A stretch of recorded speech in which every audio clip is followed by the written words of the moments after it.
네, 안녕하세요. 스타 글쓰기 센터 소장 심원입니다. 이번 시간에는 대입 논술 전형, 특히 인문계열 학생들을 위한 논술 전형에 대해서 말씀드리려고 합니다. 현재 대학에서 학생들 뽑는 방식은 크게 이제 두 종류가 있는데요. 하나는 수시 전형이고요. 하나는 정시입니다.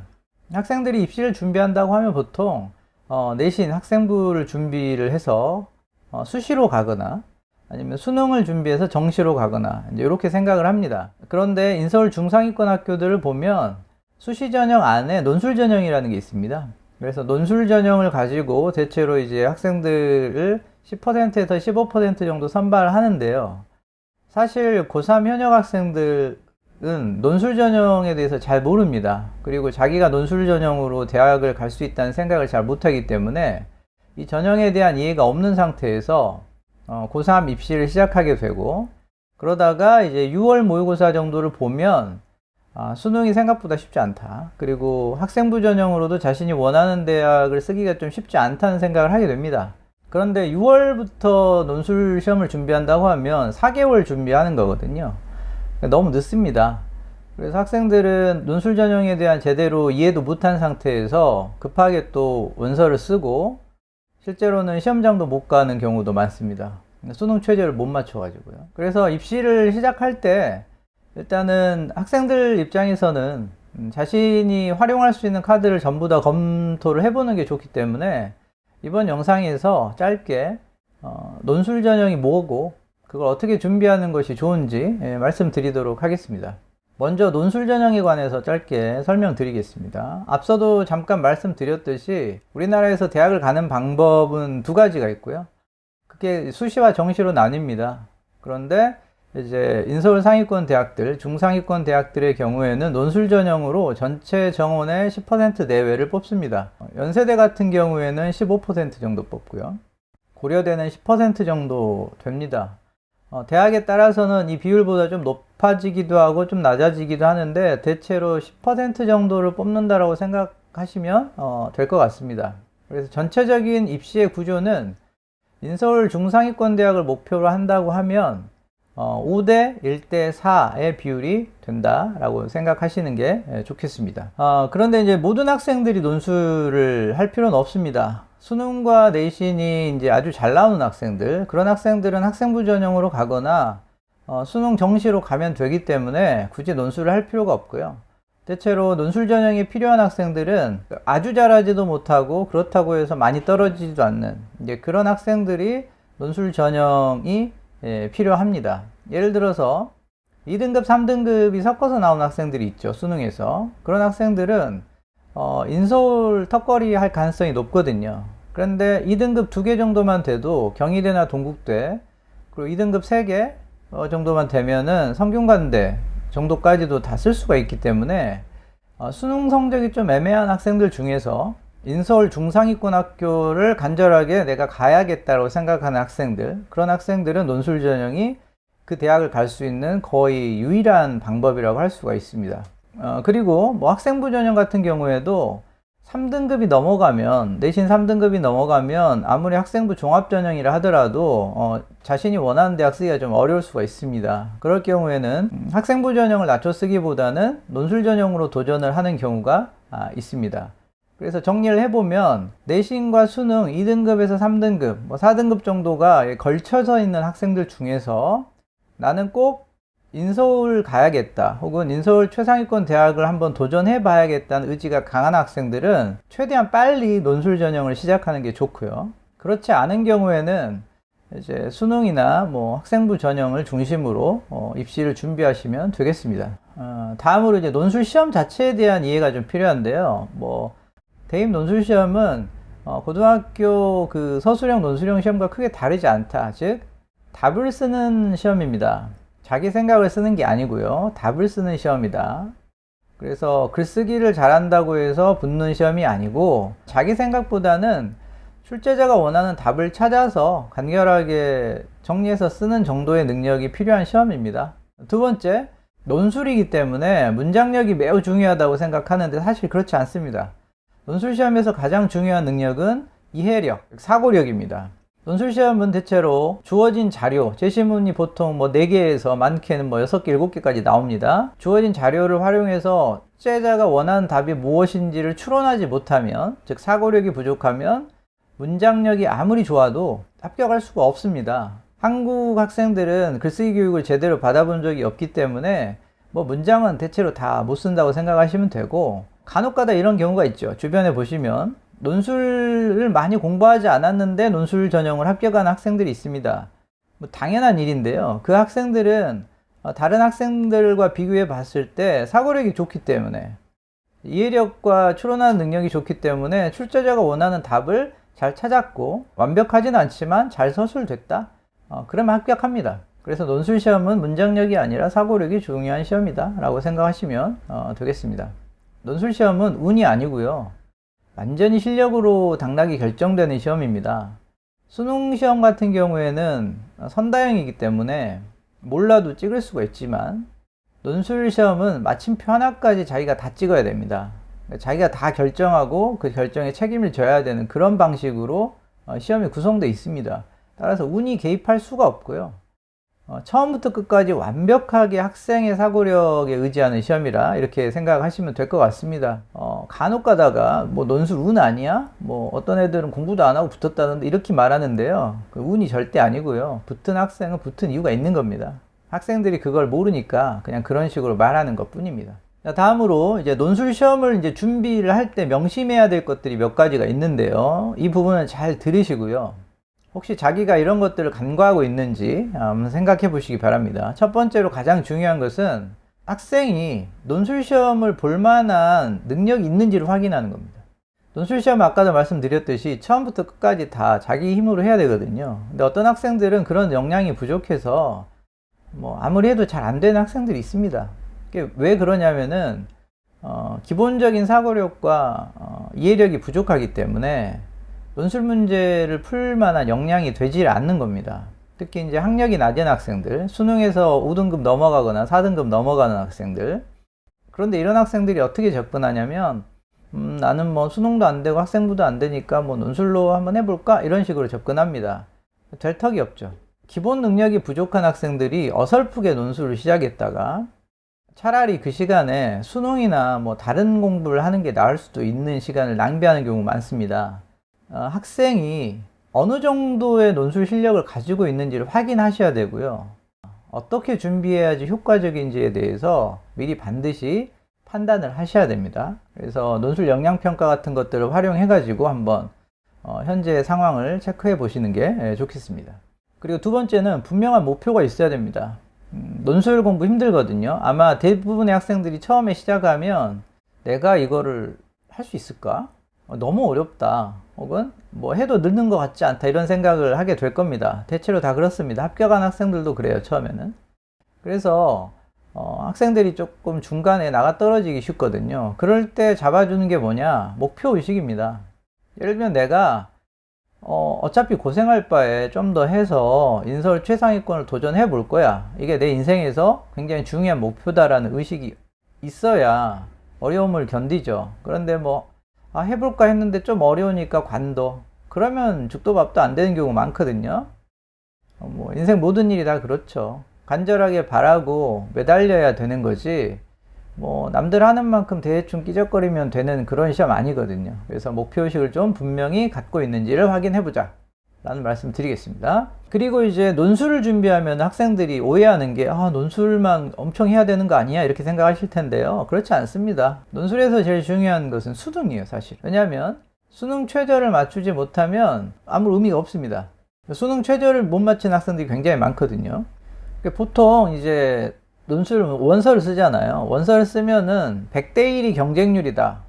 그러면 너무 경쟁률 높다고 생각하겠죠. 근데 그 중에 절반은 수능 최저를 못 맞춥니다. 그러면 경쟁률이 절반으로 깎이잖아요. 50대 1이 되죠. 그럼 그 50명 중에서 또 한 50% 정도는, 60% 정도는 논술이 뭔지 몰라요. 그냥 말 그대로 6월 달부터 대충 기출문제 몇 개 풀어보고 뭐 일주일에 한 번씩 학원 가서 문제 풀어본 정도거든요. 그런 학생들은 사실은 경쟁력이 없죠. 그러니까 여러분들이 수능 최저를 맞추고 다른 학생들보다 문제 풀이 능력이 조금만 좋으면 합격 가능성이 비약적으로 높아지죠. 즉 100대 1의 경쟁률이 20대 1 정도까지 4분의 1에서 5분의 1 정도로 줄어든다는 얘기입니다. 다른 말로 하면 40대 1이면은 10대 1, 5대 1이 된다는 거잖아요. 그러니까 제일 중요한 것은 뭐냐? 수능 최저를 맞추는 것이다. 거기에서 합격 가능성이 50% 정도 올라간다고 생각하시면 됩니다. 수능 공부를 열심히 하셔야 되고요. 어떤 의미에서는 논술을 준비하는 게 수능 공부를 열심히 하는데 도움이 엄청 됩니다. 왜냐하면 수능 최저 못 맞추면은 말짱 도루묵이기 때문에 수능 공부를 할 수밖에 없겠죠. 그리고 이제 논술 공부하는 시간 얼마나 투자를 해야 되는가? 제가 예전에 합격생들 대상으로 설문조사를 한번 해본 적이 있습니다. 논술 시험으로 합격을 하기 위해서 일주일에 얼마나 투자했냐. 가장 많았던 게 7시간에서 10시간 사이입니다. 수업 시간이 뭐 3시간에서 4시간 사이라고 하면 수업 시간 빼고 하루에 한 30분에서 40분 정도 투자하면 될 것 같아요. 그걸 꾸준히 하시면 되죠. 일단은 논술 공부를 내가 시작한다고 하면 적어도 내가 일주일에 6시간 정도, 7시간 정도를 논술에 투자할 여력이 있는지를 먼저 확인을 하시고요. 없다면 어떻게든 그 시간을 내야 됩니다. 잠을 줄이든 뭐 밥 먹는 시간을 줄이든 간에 어떻게든 논술 공부할 시간을 확보하겠다라는 생각을 가지고 시작을 하셔야 됩니다. 그리고 마지막으로 이제 제일 중요한 건데요. 대체로 학생들이 원서를 마음대로 쓰는 경향이 있어요. 논술 원서를. 왜냐하면 논술 원서는 사실 내가 크게 준비 안 하고 한번 도전해볼까 이런 느낌으로 접근하기 때문에 막 상향합니다. 같은 대학이라도 학과에 따라서 경쟁률도 다르고 합격 가능성 많이 달라지거든요. 그런데 고3 학생들 그런 거 모르죠. 그냥 뭐 질르는 경우도 많고요. 예를 들어 원서를 쓴다고 하면은 뭐 하나는 상향하고 뭐 하나는 안정하고 하나는 뭐 하향한다 뭐 이런 식으로 말하잖아요. 논술 전형에는 안정이라는 게 없어요. 다 높아요. 그러니까 다 상향이에요. 어디를 쓰든지 상향이에요. 논술 전형은. 논술 원서는 굉장히 신중하게 써야 되고요. 수능 최저도 고려해야 되고 현재 자기의 논술 실력도 고려해야 되고요. 논술 원서를 쓸 때 조금 더 현실적으로 신중하게 쓸 수 있도록 해야 된다. 이제 이런 것들을 조금 생각을 하시고 논술 전형에 접근하시면 되겠습니다. 자, 그래서 이제 논술을 준비한다 라고 하면은 아까도 말씀드렸듯이 맨 먼저 하셔야 될 게 학생이 지금 논술로 합격할 가능성이 뭐 어느 정도라도 있는지, 더 중요한 거는 뭐부터 시작해야 되는지를 확인해야 돼요. 그래서 일단 논술 역량평가를 통해서 학생이 논술로 이제 합격할 가능성이 어느 정도 있는지를 말씀을 드리고요. 그 다음에 지금 취약한 부분이 무엇인지, 그리고 어떤 대학, 어느 대학에 지원하는 게 좀 더 유리한지 이런 것들을 다 말씀을 드립니다. 학원으로 문의하셔가지고 논술 역량평가를 먼저 받아보시기를 바랍니다. 제가 직접 채점하고 성적표 보내드리고 면담까지 해드리니까 부담 갖지 마시고 한번 신청해 보시기 바랍니다. 자, 이렇게 이제 논술 역량평가를 통해서 학생이 논술을 해도 되겠다. 어느 대학을 중심으로 좀 집중적으로 이런 계획을 가지고 해보자 라고 이제 계획이 서면 수업을 해야 되겠죠. 그래서 가장 효과적인 방법은 뭐 수능도 마찬가지입니다만 1대1로 배우는 겁니다. 도제식으로. 그래서 만약에 논술 공부를 해야겠다라고 생각을 하면 다른 거 생각하실 필요가 없고요. 그러니까 가장 먼저 고려해야 되는 수업은요, 개인 지도 수업이에요. 논술 수업에서 가장 중요한 건 뭐냐면요, 학생이 지금 어디가 막혀 있는지를 강사가 확인하는 거예요. 그리고 그걸 뚫어줘야 되는데 막 강사가 뚫는 건 아니죠. 강사가 이러이런 부분이 지금 막혀 있으니 이런 방식으로 다시 한번 풀어보라든가 비슷한 이러이런 문제를 한번 해보라든가 라는 식으로 코치해 주는 겁니다. 우리가 건강한 신체를 위해서 PT를 받잖아요. PT 강사들은 자기가 직접 뭔가를 막 이렇게 시범을 보여주면서 따라해보라고 하고 지금 이 자세가 여기서 잘못됐다 이런 식으로 지도를 해주잖아요. 마찬가지로 논술도 제일 좋은 방식은 이제 개인 지도고요. 근데 개인 지도는 선생님을 구하기도 힘들고 비용도 높기 때문에 그 대안으로 이제 학원을 선택하게 되는 겁니다. 따라서 학원이라 하더라도 학생들에게 최대한 밀착해서 지도해 줄 수 있는, 즉 개인 지도 형식을 추구하는 그런 학원을 선택하는 게 좋고요. 글쓰기 센터 역시 그걸 추구하고 있습니다. 그래서 저도 이제 논술 수업을 이제 고민을 할 때 어떻게 하면 개인 지도의 효과를 최대한 낼 수 있을까를 고민을 많이 하고요. 그러다 보니까 강의도 하고 면담도 하고 뭐 첨삭도 하고 원서 작성까지 해주게 되는 거고요. 실제로 이제 수업을 들으면 저 선생님이 내가 대학에 논술로 대학 가는 것에 굉장히 관심이 많고 나를 위해서 여러 가지 고민을 하고 계시구나 라는 느낌이 들 수 있게.